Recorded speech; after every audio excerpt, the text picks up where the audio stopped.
Hi. Hi. Hello.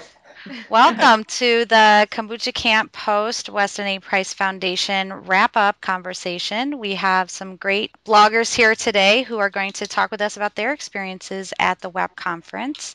I'm Hannah Crum of Kombucha Kamp, where I blog about all things kombucha. I'm also here with Jennifer McGruther. She's an advocate for farm fresh foods and sustainable agriculture and runs a lively progressive farmers market in the heart of Colorado ski country that nourishes her community. She also takes beautiful photographs of the food she cooks and has delicious recipes at nourishedkitchen.com. Hi, Jennifer. Hi. We also have Kristen Michaelis.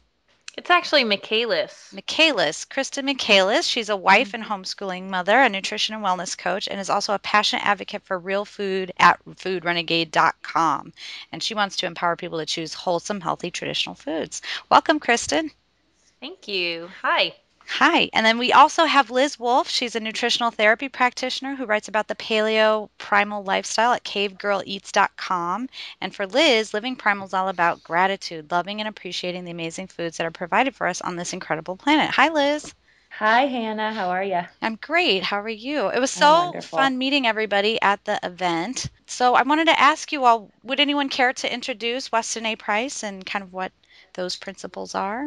I can say a few words. I was just discussing this today and with a friend who is unfamiliar, and basically what I said about Weston A. Price is that in the 1930s he was a dentist who basically traveled the world trying to find out what made traditional cultures that were untouched by the foods of modern commerce, refined flours, sugars, and such, what made them so healthy. And he found that across many different varying cultures who ate a variety of different foods, from tons of raw dairy to fermented foods to even seafoods and cow blood, the Maasai. The commonalities amongst all of them was the high intake of the fat-soluble vitamins A, D, E, and K. And the foundation is dedicated to spreading the word and helping people be healthy by eating traditional foods. How old are you? Number of the teeth that have decayed cavities in them. Say, you're a fine, big, strong fella. How old are you? 20. You look as though you're a giant. My. Where'd you come from? Barbaros. Well, that's the place. The most universal disease in the world is the decay of the teeth. And unfortunately, we have not known the cause until we've gone to the primitive people to find how they prevent tooth decay. Our difficulty is that we are adding too much white flour and sugar and do not get enough of the foods that carry the minerals and vitamins. When the primitive people adopt the food of modern civilization, their teeth decay just as ours do.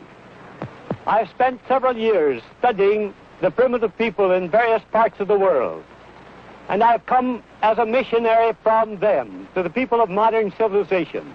And I beg of you to learn of their accumulated wisdom. And if you do, you too can have strong, healthy bodies without so much disease as we suffer from these days. So how did you find out about Weston A. Price, Liz?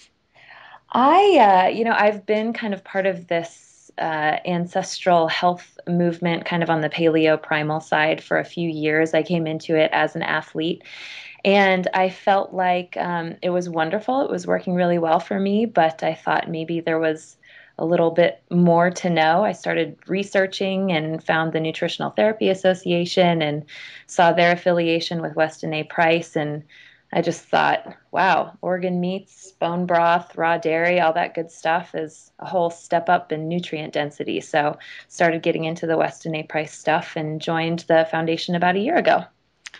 How long have you been a member, Jenny? Several years now, I think 3 or 4 years. It's been a wonderful addition to our lifestyle overall, not only just consuming traditional foods, but actually becoming a member of the Weston A. Price Foundation, because you get, of course, the quarterly journal, which is full of fascinating information. But how did you find it, Kristen?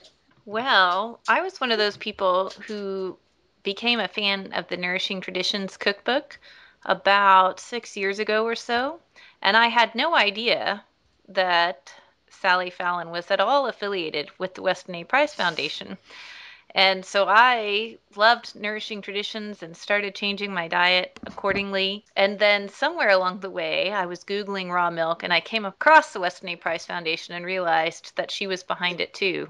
Let's see, I think I've been a member just for a couple of years now. And like Jenny, I think there are a lot of benefits to membership besides just, supporting their work, which I completely love the Wise Traditions Journal. And I really enjoyed the conference this weekend too. Yeah, it was great. It's only $40 a year. So anyone who's interested in getting more information about the Weston A. Price Foundation, you can check out their website, westonaprice.org. The Weston A. Price Foundation is a nonprofit nutrition education foundation dedicated to providing accurate information about nutrition. We have no ties with government or industry, and we pride ourselves on showing the scientific validation of traditional foodways. This press conference is organized to express our grave concerns about the USDA dietary guidelines for 2010, and also to introduce our own dietary guidelines based on 4 food groups called Healthy for Life. This is a colorful, easy-to-understand booklet containing information, guidelines, and recipes. So we have some major concerns about the 2010 guidelines.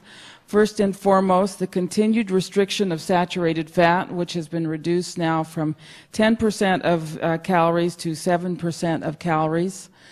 The continued restriction of cholesterol to less than 300 milligrams per day. That's less than the amount in 2 eggs. The restriction of sodium to 1,500 milligrams, which is about 2/3 of a teaspoon of salt per day. Promotion of low-fat milk and lean milk. The use of meat substitutes in school lunches. And whereas there are restrictions on saturated fats and cholesterol, there is no restriction on refined carbohydrates or sweeteners in school meals. As early as 1937, researchers showed that dietary cholesterol has no influence on blood cholesterol. If we restrict dietary cholesterol, our bodies just make more cholesterol. And the tragedy of cholesterol restriction in children is that children cannot make adequate cholesterol for the optimal development of their brain and nervous system. I thought the conference was amazing. The theme this year was Mythbusters, and they were doing a lot of that myth busting. What were some of the talks that really piqued your interest? Well, for me, this is Jenny. I really enjoyed hearing Michael Schmidt speak. He was speaking on biodynamic farming as it relates to being a dairyman. And while we don't have our own cow, except that which is boarded on a neighboring farm, listening to him speak about that movement, not only raw milk, but also the biodynamic movement, was fascinating. And it really had some beautiful applications to anybody's life in terms of how he saw the cow as part of the herd as part of the farm as part of the culture, and so on. It was very beautiful and inspiring. But despite everything else that I saw, one of the best things that I did see was Robert Disney, as he talked about water and water contamination. It was the last of the talks that I saw on, I believe it was Sunday evening. And it was fascinating because he has worked with the government and he works on his own to really take a look at the waterways across the country in terms of their contaminants. He's been on the forefront of water safety. He has also taken a look at pharmaceuticals, how they leach out of our systems, or the systems of those who consume pharmaceuticals, and into the water supply, into the animals who drink the water, and of course into the humans who drink the water from the water supply as well. So listening to his talk as he really brought to light some of these issues with our nation's water was fascinating, a bit disturbing. Do you use a filter for your water right now, or? I do use the filter. We're fortunate where we live. We live on the top of the water supply, so there's not. We get it straight from the mountains. I live very, very far up in the mountains, so we have pretty clean water, except that it's very rich in heavy metals because of the mining that's occurred. So there's not much of a risk in terms of pesticide residue or pharmaceutical residue where I live. So we do have a water filter, but after his talk, we're going to invest in a more substantial water filter that can remove all of those chemical additions. like a reverse osmosis or just a more intense Actually filter system? recommended, for those who are on a budget, and of course we are, he recommended the Berkey Light water filters, and so that's what we're going to look into picking up.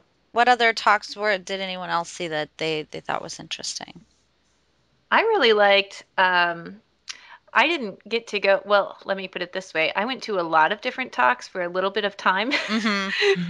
And then I decided I'm going to buy the recordings and either watch them or listen to them later. And so, but one of the talks that I actually did get to sit all the way through was on Sunday, and it was with Dr. Thomas Cohen, and he was talking about fevers in children. And basically, that the fever is a healthy immune response.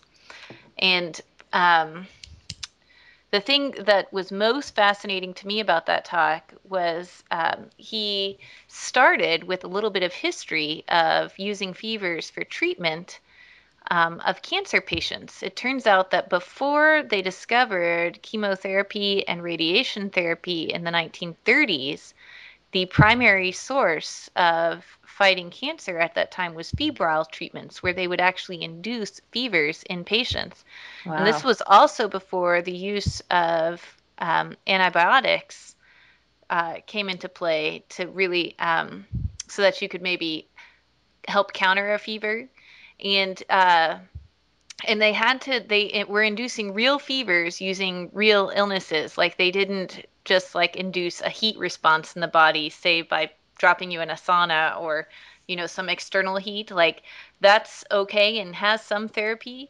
But what he was talking about was the real full on body immunological febrile response and everything that triggers in your body along all the pathways, among every major system. And it was really fascinating because doctors were having this 20 to 30% success rate in, let's see, stage 4 terminal cancers where people had no hope of living. Like they were told, you are going to die. There's nothing else we can do for you. And these doctors would infect them with some given disease that produces really high fevers. And then if the patients, one, contracted it, because I think like 40% of them or so actually didn't even contract the disease, like they just couldn't catch it for whatever reason, like maybe they were naturally immune to it. But if they caught it, then if they were able to actually fight off the infection, by the time the infection cleared, the cancer was completely gone, complete remission of the cancer. Wow. And so in about 20% of the cases of people that he attempted to infect and give a fever to, this particular doctor who pioneered this research was able to successfully beat this stage 4 terminal cancer that had never, like everybody who'd ever gotten it had died up until this point in time. And so he started with this little bit of history, and then he was trying to say, what is the mechanism? Why is it that the full-on fever immunological response actually combated the cancer and fought the cancer? And he explained some of the mechanisms within the body and ultimately concluded that every time we have a fever response, we're actually strengthening these like cancer fighting agents within our body. I'm not exactly sure what. I'll have to go back when I actually get the recordings and listen because I didn't take notes. I was just listening and in awe. And but anyhow, he made the point. He was like, every time you let your child have a fever to fight off their illness, you're actually think of it not just you're fighting off this illness, in say less time and with fewer symptoms because you're actually letting the fever progress and do its thing, but also you're giving them the capacity to be better at fighting cancer later in their life. So don't just go run and pop a little Tylenol in their mouth. Let them actually go through that process.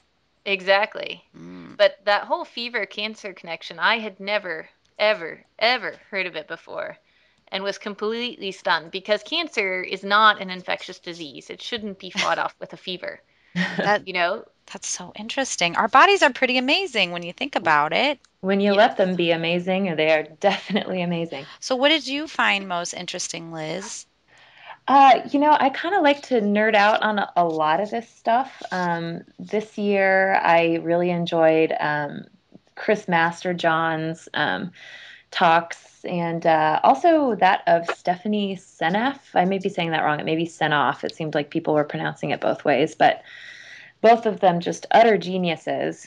And theirs were kind of more technical, more science-based. Not that the others weren't science-based, but they seem to use. I was in Master John's fat seminar and talking about these different acids and the studies and pointing out, why the studies that they were looking at in order to draw these conclusions weren't actually scientifically viable due to X, Y, or Z factor. Basically, the lipoprotein particle is sent out from the liver into the blood, and it's not like a cell where the cell constantly produces antioxidant defenses when it needs them.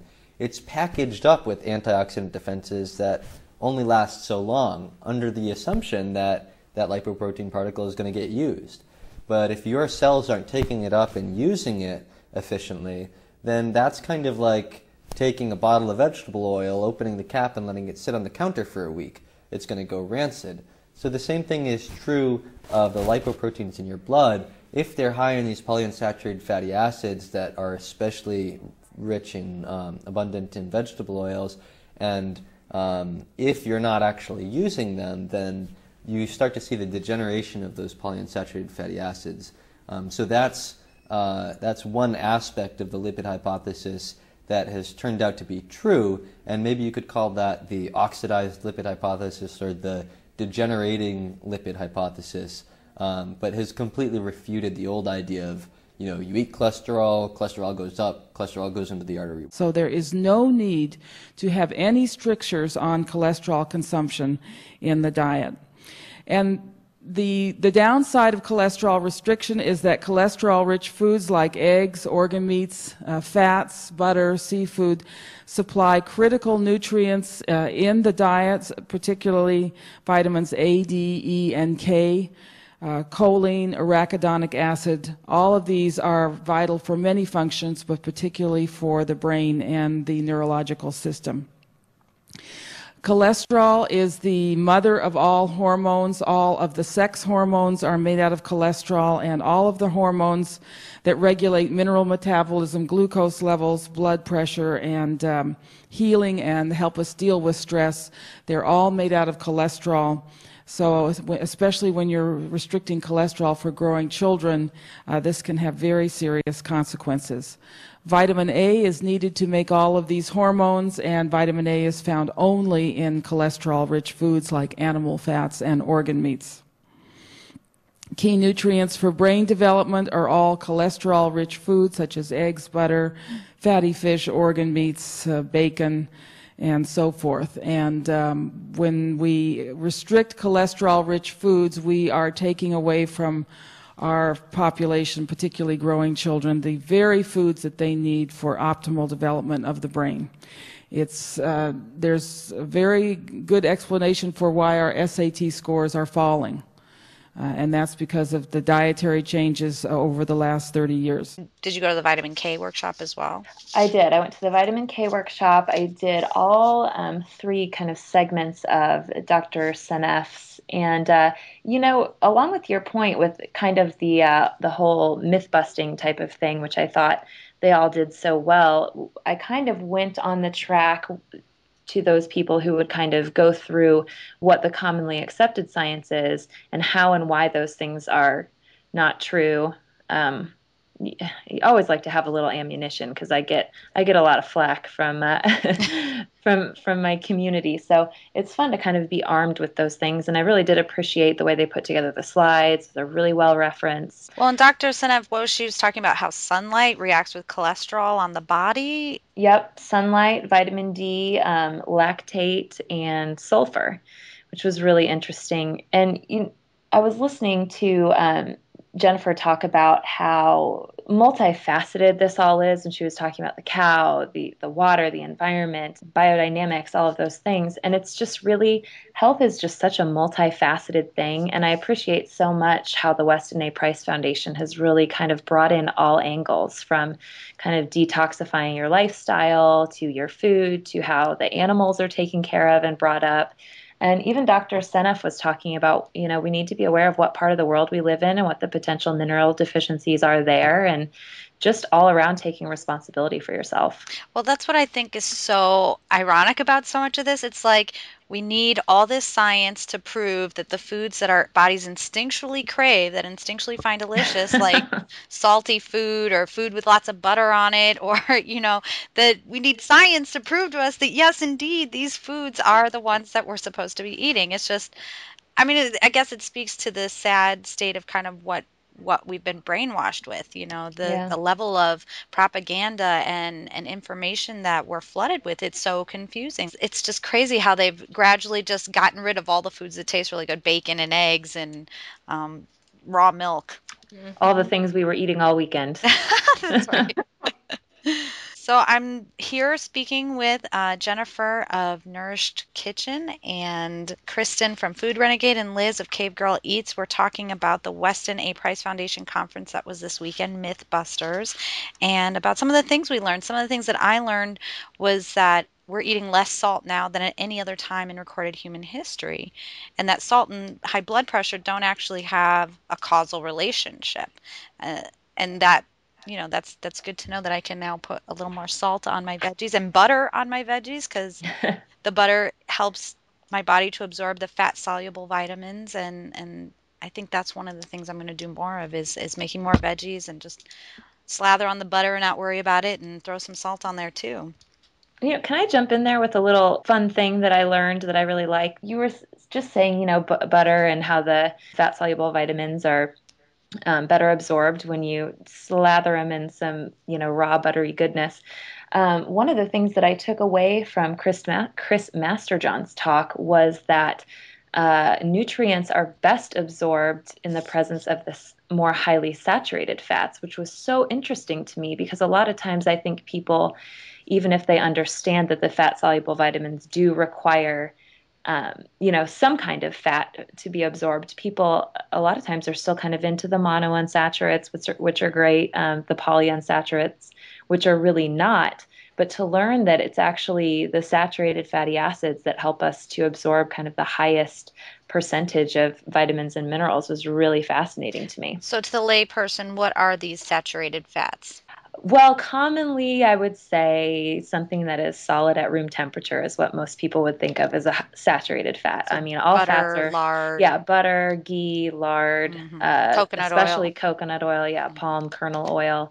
The monounsaturates, you'll look at like olive oil, macadamia nut oil, and the polyunsaturates are the industrial seed oils, the peanut oil and such. Well, one of the things that Sally said is that there is no incentive in our current system to produce nutritional food.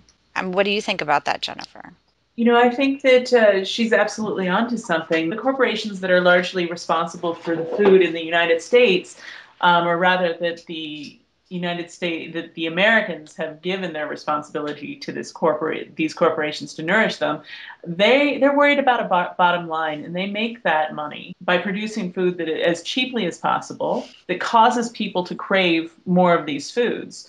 And so you've got these foods that are salty and sweet and fatty. Not that salt, sweet, and fat are bad things, because as you know, we've got butter, which is a lovely food, and we've got unrefined sea salt, which is a lovely food, and even honey offers a lot of nutritive value beyond just the sweetness. But they're making these nutritionally worthless foods because there's an economic incentive for them to do so. Further, as you find that these large corporations like Nestle, for example, are becoming involved not only with pharmaceuticals but also with food production, they have a vested interest in keeping the public sick by staying on industrial foods. And of course, when I go and purchase my foods that I use to nourish my family straight from the farm, I'm not purchasing them from a huge conglomerate. I'm purchasing them from one person, and that person just does not have the economic backing that these huge corporations do. So there just isn't the incentive to produce nourishing foods for our society. And moreover, there's a question as to whether or not a large portion of the American public even wants to be healthy. Do they really want to be healthy? Are they willing to, put the effort into it that it needs? Well, I think They're told they want to be healthy, but how do they do that? I think they're sick of being sick. Kristen, what are you finding in terms of your readership? What are people kind of talking about? Well, I wanted to jump on that and say that people don't know what healthy is anymore. I've found over and over that people say, I'm healthy, and then they're taking like 10 doctor prescribed medicines a day. That's true. To manage, they take something so they can sleep, then they take something because whenever they eat, their stomach gets slightly upset, and then they take this thing to like lower their cholesterol, and they take this to help regulate their thyroid. And I mean, they call themselves healthy because they're getting out of bed and walking around. I guess, I don't know.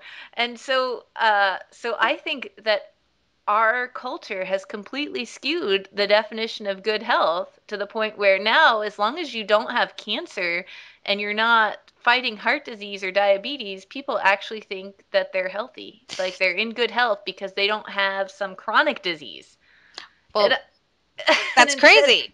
I know, and instead they have all these low-level, persistent maladies, like they just, they're constipated all the time, and they don't even think of that as unwell. They think of that as just, oh, this is how I am. This is my body chemistry or something.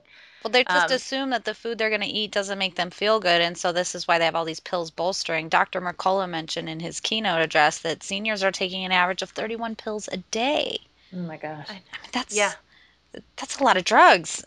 Talk about... That's more foods than the normal, more of a variety than the normal person eats actual food. Exactly. Plus, not to mention, like we said before, with the water contamination from, their bodies filtering all these pharmaceuticals and putting them back into the water supply.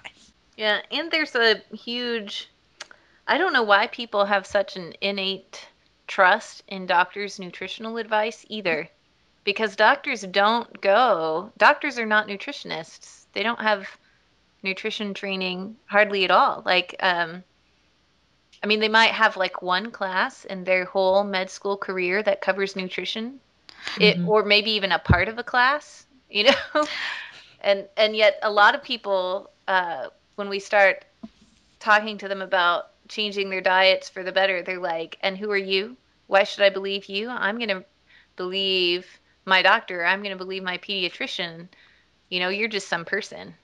I'm just like, oh, okay, don't trust me. But people have this innate sense of respect for the white coat authority when it comes to handing out nutritional advice also. Doctors were the ones saying it was healthy to smoke. They'd be sitting there with a cigarette hanging out of their mouth, writing your prescriptions.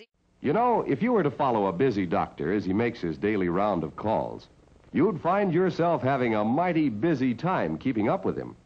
Time out for many men of medicine usually means just long enough to enjoy a cigarette. And because they know what a pleasure it is to smoke a mild, good-tasting cigarette, about the brand they choose.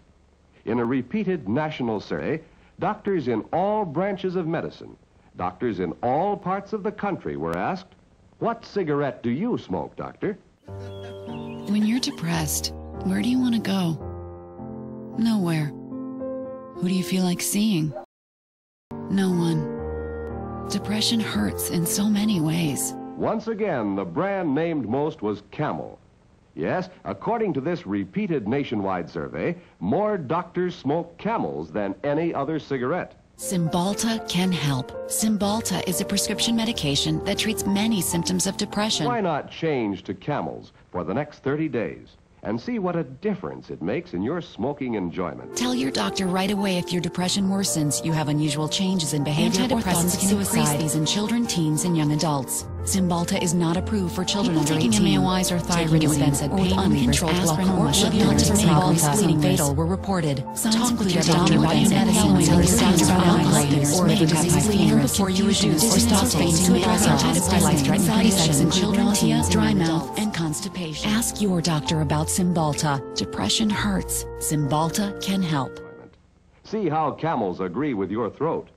See how mild and good tasting a cigarette can be. So there were a lot of other activities as part of the event. Did anyone attend? There was the blogger panel, there was a farm tour, there was the children's events. Well, Kristen, you were on the blogger panel. I was. So how? So I definitely was there. Yes, I saw you there. I mean, it was interesting to see all the different people who are blogging about this in different ways, right? Everyone kind of has their different lens through which they're talking about these topics. And That was actually my favorite thing about the panel was that everybody had such a wildly different approach to blogging that was up there. Mhm. And I just thought, see, this just proves like it was incredibly humbling because I'm very pleased with what I've done with my blog. Like it's like my little creation and my baby, and I've done with it pretty much exactly what I've wanted to do with it. Like there are a few things that I look back and I think, oh, I might would have done differently, but overall, I'm like really pleased and I feel like I took, like my path worked for me, but it works for me. It's not the same path that everybody else needs to go on, nor is it their answer. Like blogging is such a personal expression, and I loved hearing from all these different people about what they do, and they don't all just like follow some same set formula. Right, well, There's not and anything. you've also developed products that you sell. Like what do you have? I have a couple of books. One is for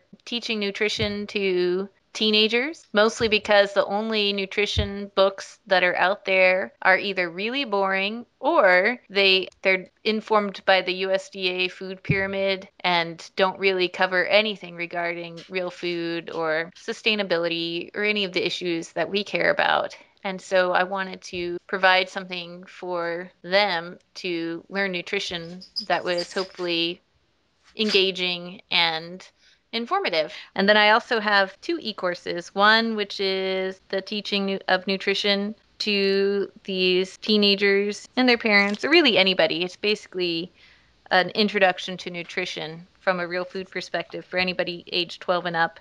And then a new one that was just launched, which is nutrition for fertility, pregnancy, breastfeeding, and babies' first foods.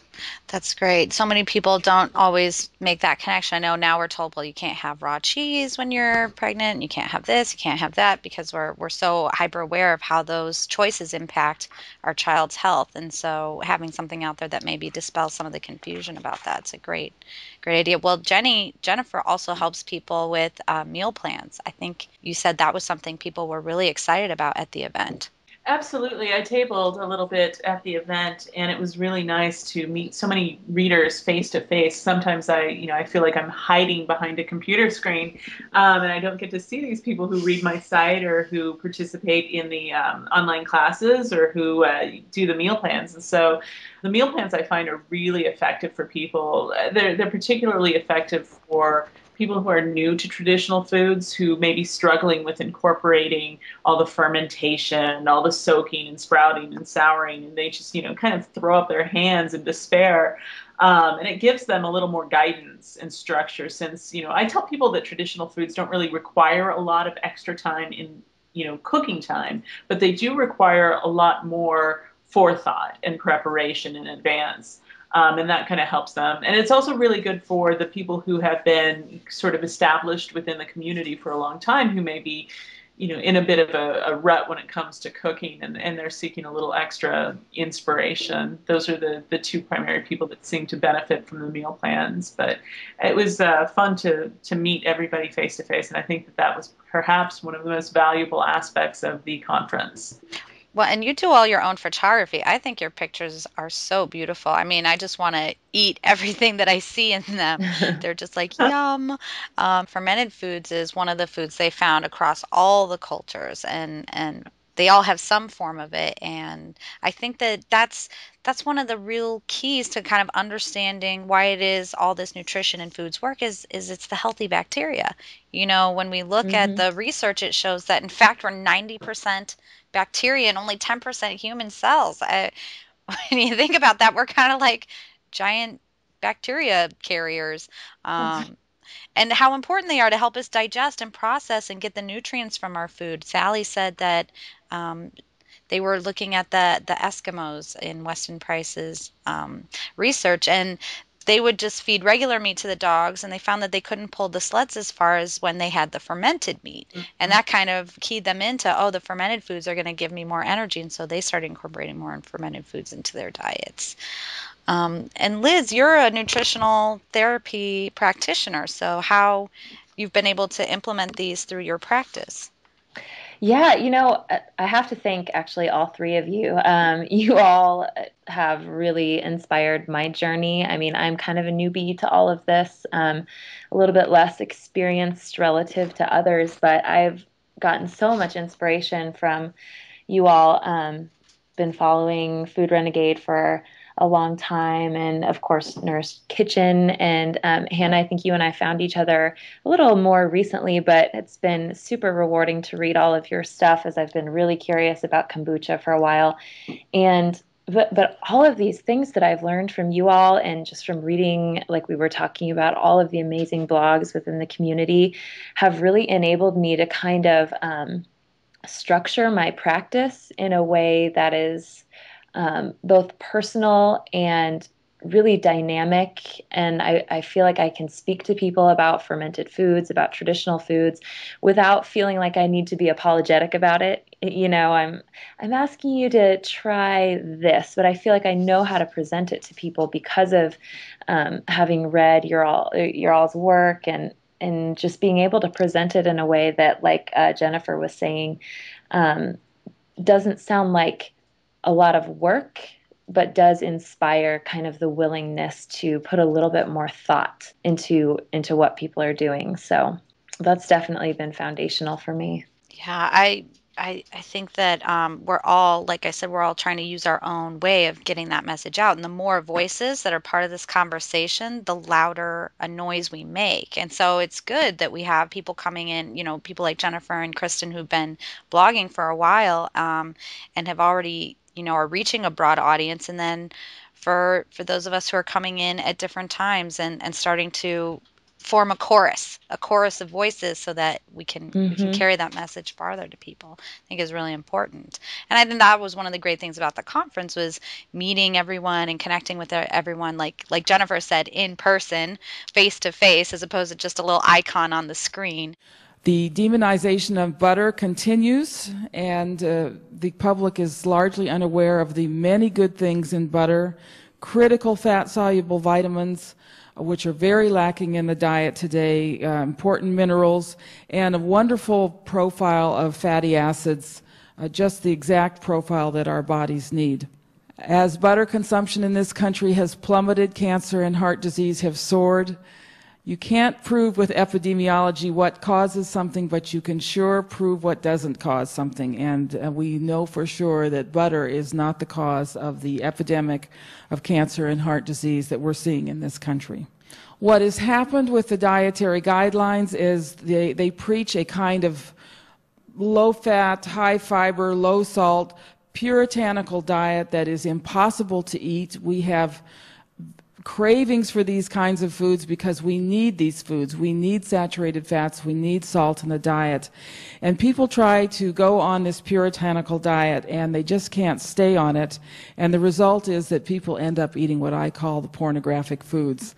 And this happens in schools as well. They get the puritanical lunch, and then 2 o'clock in the afternoon, these starving children are at the vending machines eating pornographic foods.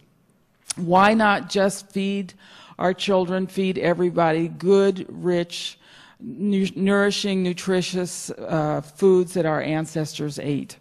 And there was a lot of great products at the event as well. I was really impressed with Fab Ferments from Cincinnati.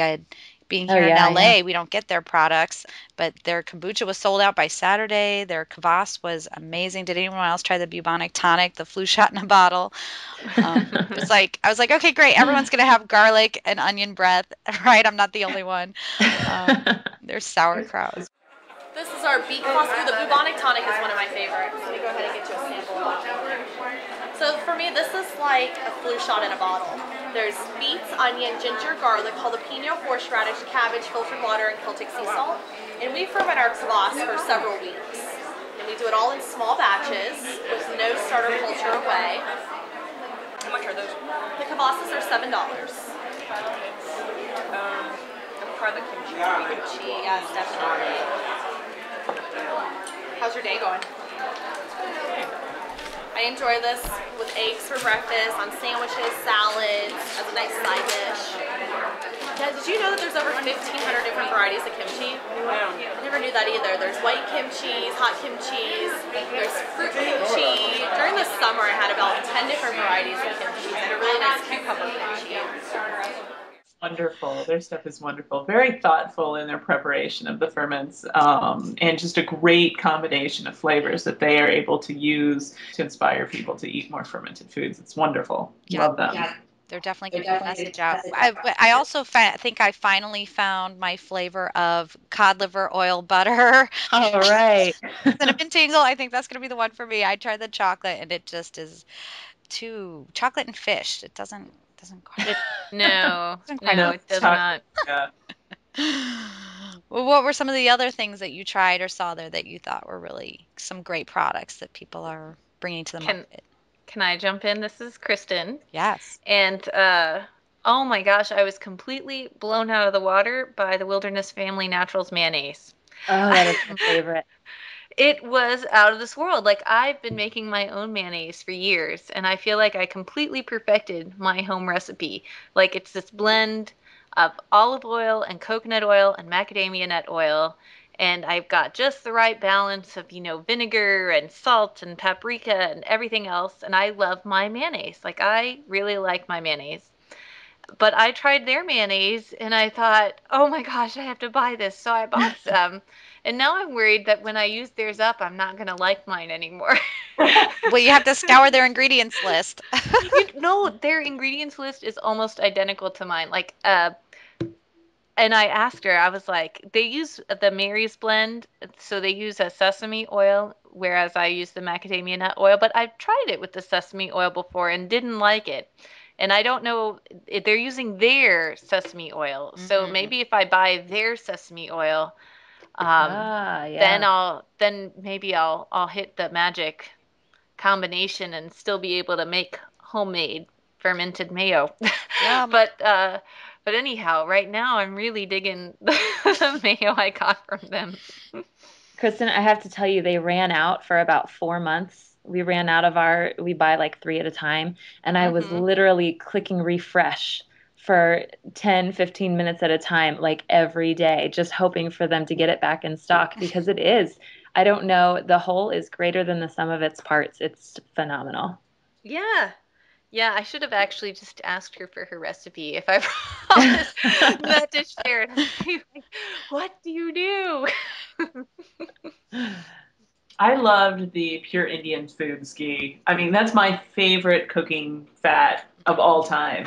And they've got all these different flavors, like the Niter Kebe, which is an Ethiopian-inspired spiced ghee with turmeric and cardamom and all sorts of fantastic spices. I mean, what a great operation they've got going on. I love their stuff. So, for those who don't know, what is ghee? Ghee is a clarified butter. So, typically speaking, it's typically acceptable for those who might be lactose intolerant. But you take grass-fed butter and you melt it very, very, very slowly, and then you filter it so that all the milk solids are removed from the butter fat, and it's pure butter fat. Pure Indian Foods does spices that resulting butter fat in various ways. They also offer a plain original style ghee. But I think his family has been making that ghee for 3 or 4 generations now. His grandfather is you can see his grandfather's picture on the jar. But it's beautiful, very, very rich yellow, full of conjugated linoleic acid, full of vitamin A and vitamin K2 and vitamin E. I mean, it's just such a nutrient powerhouse. And the reason why I like it for cooking is that it's got a very, very high smoke point. So whereas butter has a relatively low smoke point because of the inclusion of the milk solids like the casein and the lactose, the actual ghee or pure butter fat has a very high smoke point. So it's excellent in braising and roasting and cookies. It's a wonderful fat. Oh, that's good to know. Were there any other products? I really liked the Ikura from Vital Choice. I ended up getting a few of those, the salmon roe. They were just salty and good, and I've had them before, but there's just something about them. They were just feel the nutrition getting into my body. I think theirs is particularly good. Vital Choices Acura is fantastic. We love it, mixed together with yogurt cheese and chives and, a little bit of salt and pepper and smoked Spanish paprika, because that makes a phenomenal dip, especially around the holidays. So if of course we eat it by the spoonful on its own, but if you want something to serve to other people who may not be familiar or very comfortable with traditional foods, that's a great way. Did anybody try the Green Pasture skin balm that they were giving away? I heard great things about that. It was really great. I left it on overnight, and my skin felt like a baby's bottom in the morning. It was really, really impressive. And I've actually heard that putting cod liver oil on topically can be really good for your skin, but I just the regular fermented cod liver oil, it's got to go down the hatch. It cannot linger. But they have found a way to put, I think, cod liver oil, coconut oil, shea butter, and a couple of essential oils together in this really rich balm. It's not at all oily. It's just, you can feel the nourishment. So I really liked that. Well, it sounds like there was a lot of good stuff there. I'm here with Kristen of foodrenegade.com and Jennifer of nourishedkitchen.com and Liz of cavegirleats.com, and we have been talking about the Weston A. Price Foundation Mythbusters Conference. This is their 12th annual conference. They started in a church basement and they have grown. This one, I think, was the largest one they've had to date. And does anyone know the numbers of how many people were in attendance? It was they're like 1,400. It was quite a large event. And next year it's going to be in Santa Clara, up in Northern California, around the same weekend, the second weekend in November. I'm very much looking forward to that, hoping to bring some of my kombucha up there to share with everybody. But just to shift topics, one of the other things I think I need to look into is researching a deep freezer. I've also been reading Joel Salatin's book, Folks, This Ain't Normal, but him talking about our food security and how, especially I live in Los Angeles, a big city, we're trained to think, oh, well, I don't need to have a lot on hand because I'll just go to the grocery store. Well, what happens if be it a natural disaster or any kind of interruption in food service happens? How long is it going to take for those grocery stores to be completely sold out? Absolutely. I've got an interesting experience with this. As I mentioned a little bit earlier, this is Jenny. As I mentioned a little bit earlier, I kind of live way up there in the mountains at the very, very end of the road. There is one road in and out of town. I'm pretty secluded. And a couple of years ago, there was a gas line break at the entrance to town, right at the road, and the road was closed off for a period of time, and no food trucks could get into our town or out of the town at all. And this meant that what small grocery stores we had in town were completely, their shelves were bare. There was nothing on the shelves at all. Everything had been sold, and the restaurants who rely on natural gas to cook their foods couldn't cook foods any longer. So many of the tourists who had come into town for that week had very, very little to eat over the course of that week. We were fine, of course, because we run the farmers market. I stock up on cases and cases of food during the summertime to feed us through the winter, and we have, a pretty substantial deep freeze. But I think food security is a very serious issue. We felt it more potently then because our only lifeline in and out of town was completely disrupted for about a week or so. But I think it's something that everybody needs to consider. Absolutely. Food safety is what this is all about in the end anyways, by selecting foods that we know actually have nutrients that our bodies can use, and then making sure we have access to that is really important. So I'm so grateful that all of you could join me in this conversation. I just wanted everyone to quickly just say who they are and let us know where we can find you and what kind of great things you have to offer people who may be new to this. Why don't we start with Jennifer? This is Jennifer McGruther, and thank you so much, Hannah, for letting me participate in this call. It was really fun. People can find out more about me at nourishedkitchen.com, and on my site, I focus heavily on nutrient-dense recipes and cooking techniques and meal plans and classes. nourishedkitchen.com. Kristen? I'm Kristen Michaelis from foodrenegade.com. My site has the occasional recipes. It focuses on food politics and sustainability and health and nutrition topics, basically doing a whole bunch of Renegade thought, busting conventional nutritional wisdom. And I offer online classes and books that you can find at foodrenegade.com. And Liz? You can find me at cavegirleats.com, where I practice the art of being snarky and generally unfocused. But if you need something a little more serious, my professional website, where my landing page for my nutritional therapy practice is at ancestralwellness.com. And do you only see people in your local area? Actually, I consult via phone and Skype, if you like, and there are lots of different ways to get people on the good food bandwagon. So we'll make it work. Great. And this is Hannah Crum of kombuchakamp.com. That's camp with a K, where we teach you about all things kombucha. We're also the top information site for kombucha information in the world, and continue to put out articles and tips and use this as the lens, the kind of hook to get people excited about fermented foods, nutrient-dense foods, and learning about Weston Price and kind of those principles he's put forth. So thank you so much to Kristen, Liz, and Jennifer. I so appreciate you taking time out of your busy day to talk with us here. And we'll be including lots of links for everyone to be able to quickly click through and hear about some of the things that we've been talking about. So thank you so much for your time. I really appreciate it. Thank you, Hannah. Bye-bye. Thank you. Bye. Thanks. Bye. Bye.